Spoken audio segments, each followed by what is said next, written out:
एक मुलाकात कार्यक्रम में आज के हमारे मेहमान हैं कुशीनगर लोकसभा से चुनाव लड़ रहे राष्ट्रीय स्वदेशी समाज पार्टी के प्रत्याशी स्वामी प्रसाद मौर्य, जिनका नाता कुशीनगर जिले के पड़ौना विधानसभा से काफी पुराना है। स्वामी प्रसाद मौर्य को उत्तर प्रदेश के पिछड़ा वर्ग का नेता भी माना जाता है। कुशीनगर जिले से 2 बार विधायक भी रह चुके हैं। हमारे प्रभारी अनूप यादव ने इनसे मुलाकात कर बातचीत की और तमाम अनसुलझे सवालों से पर्दा उठाया। चुनाव लड़ रहा है, तो क्या आपके मुद्दे हैं कुशीनगर के लिए और यहाँ पे? देखिए,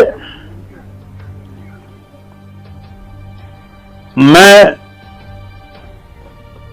वादा में विश्वास नहीं करता हूँ, काम में विश्वास करता हूँ। मैंने यहाँ के लोगों से 2009 में जब लोकसभा चुनाव लड़ने आया तो एक ही बात कहा था कि जर्रे जर्रे पर विकास होगा, जन जन का सम्मान होगा। हमें मौका मिला, यहाँ की जनता ने मुझे 3 बार विधायक बनाया पौना से।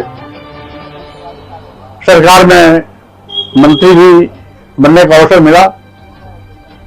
न केवल पौना विधानसभा बल्कि पूरे जनपद में मैंने मन चाहा विकास भी दिया और समस्या लेके जो कभी कोई मेरे पास आया तो उसका मैंने सम्मान भी किया और काम भी किया।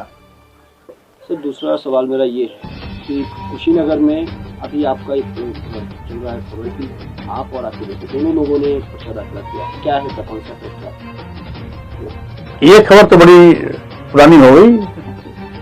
बेटे से मैंने पर्चा दाखिल जरूर करवाया था, क्योंकि भारतीय जनता पार्टी की सरकार है जो बहुत ही खुरापात चरित्र के हैं। सरकार है, सत्ता का दुरुपयोग करके पर्चा खारिज करा सकते थे, इसलिए सावधानी के लिए मैंने बेटे का भी पर्चा दाखिल कराया। यदि कहीं मेरे साथ इन्होंने कोई खेल खेला तो मैंने भी अपना दांव चल करके बचाव में बेटे का पर्चा दाखिल करा के रखा था। जब मेरे तीनों पर्चे सही पाए गए तो बेटे ने पर्चा वापस ले लिया। अभी एक मुद्दा आपने विधान परिषद में उठाया था जो सांसद से जुड़ा हुआ है और वो जमीन पे कब्जा किए हुए हैं। जो बताते हैं कि उनकी जमीनों ने बैनामा ले रखा था, उस पर अभी तो कुछ न्याय नहीं मिला। विधान परिषद में मामला आपने उठाया है, उस पर आप क्या कहेंगे? हाँ, इसमें कोई बुरा नहीं कि मैं सांसद में केवल एक से नहीं अनेकों से, जिसे भी उन्होंने पहले जमीन बेची थी, सांसद बनने के बाद सत्ता के प्रभाव में जोर जबरदस्ती कर उन सारी जमीनों को वापस लिया। किसी को आधा तिहाया पैसा दिया और किसी को बिना पैसा दिए सत्ता का डर दिखाकर उस पर जबरदस्ती कब्जा कर लिया। इस सवाल को मैंने विधान परिषद में उठाया भी था और उस पर सरकार को जवाब भी देना था।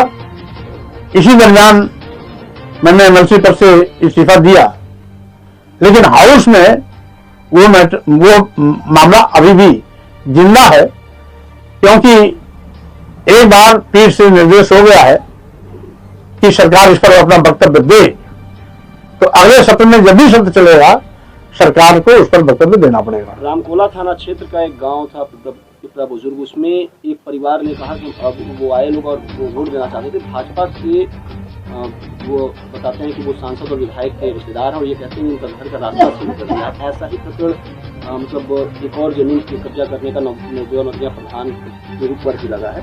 वो भी बताते हैं कि वो सांसद के करीब है। तो इस तरह के मामले चल रहे हैं और प्रशासन बिल्कुल सुन रहा है। इस पर आप क्या कहेंगे? कि देखिए, आज भारतीय जनता पार्टी सरकार में बड़े पैमाने पर अराजकता का माहौल है। अधिकारी को सही काम करने का अवसर ही नहीं दिया जा रहा है। सत्ता का प्रभाव दिखा करके भाजपा के सांसद विधायक अधिकारियों पर रोकथाम करते हैं, यहां तक कि अभद्र व्यवहार भी करते हैं और उनके सरकारी काम में व्यवधान भी डालते हैं। कुछ तो इतने दबंग हैं कि जिलाधिकारी से जबरदस्ती आदेश दिखाते हैं। सार्वजनिक रास्ते को बंद कराना हम सोचते हैं किसी सांसद या विधायक का ये काम नहीं है। अगर ऐसा किया है तो अपना निंदनीय है। हमारे संज्ञान में आ रहा है जिन अधिकारियों ने ऐसा किया होगा, हम उन अधिकारियों से भी इस पर सवाल जवाब करेंगे। और साथ ही साथ आज भारतीय जनता पार्टी के सांसद और विधायक जिस तरीके से लूट मचाए हुए हैं, कहीं राशन कोटेदारों से, कहीं प्रधानों से, कहीं थाने से, कहीं तहसील से, तो स्वाभाविक रूप से ये जनप्रतिनिधियों का गुण नहीं है। जनप्रतिनिधि लूट के लिए नहीं होता, सेवा के लिए होता है।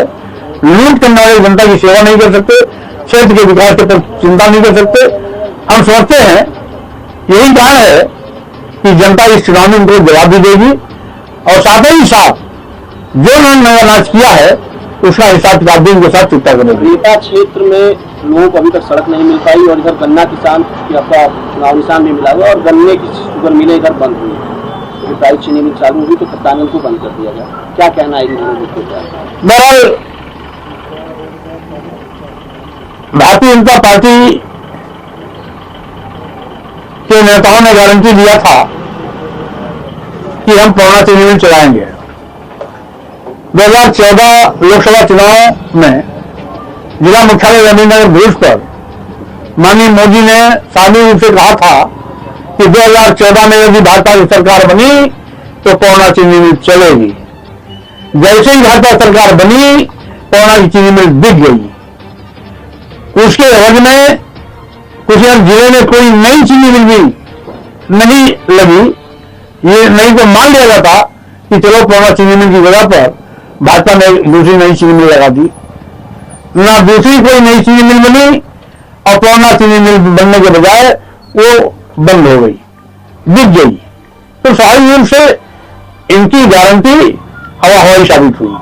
यही नहीं, मोदी जी की एक गारंटी और फ्लॉप हुई है। आपके कुशीनगर एयरपोर्ट का उद्घाटन 2 साल पहले हुआ। इत्तेफाक से उस कार्यक्रम में मंच पर मैं भी मौजूद था मंत्री के रूप में। मोदी ने कहा था कि 1 महीने के बाद इस कुशीनगर एयरपोर्ट से पैसेंजर फ्लाइट लखनऊ, दिल्ली, बॉम्बे, कलकत्ता, मद्रास हर जगह आई जाएगी। आज 2 साल बीत जाने के बाद भी एक भी फ्लाइट का उड़ान कुशीनगर एयरपोर्ट से नहीं हो रहा है। तो दोनों गारंटी तो मेरे सामने फ्लॉप हुई। इसलिए मोदी जी की तो हर गारंटी फ्लॉप साबित हो रही है। रही बात हमें अवसर मिला तो स्वाभाविक रूप से मैं गन्ना किसानों के सम्मान में दर्शन काम करूंगा, क्योंकि मैं भी किसान परिवार में ही पैदा हुआ हूं, गांव से आया हूं, खेत खलिहान के रास्ते में चल करके इस मुकाम तक पहुंचा हूं। तो स्वाभाविक रूप से हमारी सदैव प्राथमिकताओं में किसान और किसान का मुद्दा रहेगा।